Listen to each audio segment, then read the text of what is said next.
فرانسیسی صدر Emmanuel Macron نے اپنی سیاسی سوچ میں مرکز پر زیادہ توجہ دینے والے اور اعتدال پسند رویوں کے حامل سیاستدان فرانسوا بایرو کو ملک کا نیا وزیر اعظم نامزد کر دیا ہے۔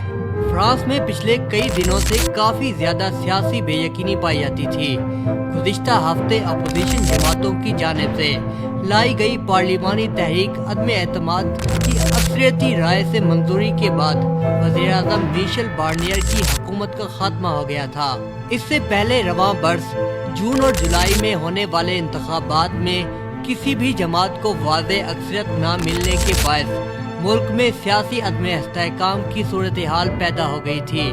فرانس اس بے یقینی کے ساتھ ساتھ اپنے ذمے قومی قرضوں میں مسلسل اضافے اور بجٹ میں خسارے کے باعث سنگین اقتصادی مسائل سے بھی دوچار ہے۔ اب جبکہ نئے سال کے آغاز میں قریب 2 ہفتے باقی رہ گئے ہیں، فرانس میں 2025 کے لیے بجٹ کی منظوری اب تک تعطل کا شکار ہے۔ اپوزیشن جماعتیں فرانسیسی صدر ایمانوئل میکرون سے فوری استعفیٰ دینے کا مطالبہ کر رہی ہیں، تاہم میکرون حزب اختلاف اس مطالبے کو بھرپور طور پر مسترد کر چکے ہیں۔ فرانس کی قومی اسمبلی میں 3 بڑے سیاسی گروپس موجود ہیں، جن میں سے کوئی بھی واضح اکثریت نہیں رکھتا۔ بائیں بازو کے گروپ میں سوشلسٹ، کمیونسٹ، گرینز اور پاپولسٹ شامل ہیں۔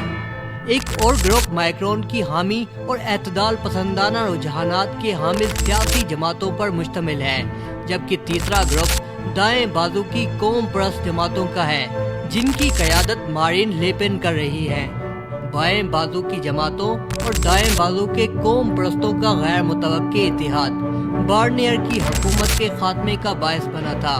اب فرانسوا بایرو کو ایک ایسی حکومت تشکیل دینے کی ذمہ داری سونپی گئی ہے جو زیادہ سے زیادہ سیاسی جماعتوں کو ساتھ لے کر چل سکے، اگرچہ یہ توقع نہیں کی جا رہی کہ یہ سیاسی جماعتیں کسی رسمی اتحاد کا حصہ بنیں گی، تاہم ان سے یہ امید کی جائے گی کہ وہ بجٹ کی منظوری کے عمل میں حکومت سے تعاون کریں اور فوری طور پر نئی حکومت کو بھی گرانے کی کوشش نہ کریں۔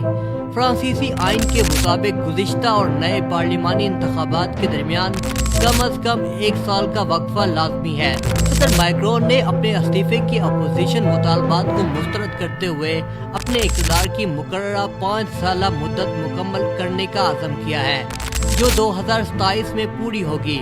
ان کا کہنا ہے کہ یہ ان کی ذمہ داری ہے کہ وہ ریاستی اداروں کو مؤثر طریقے سے چلائیں اور ملکی خود مختاری کے تحفظ اور عوامی سلامتی کو بھی یقینی بنائیں۔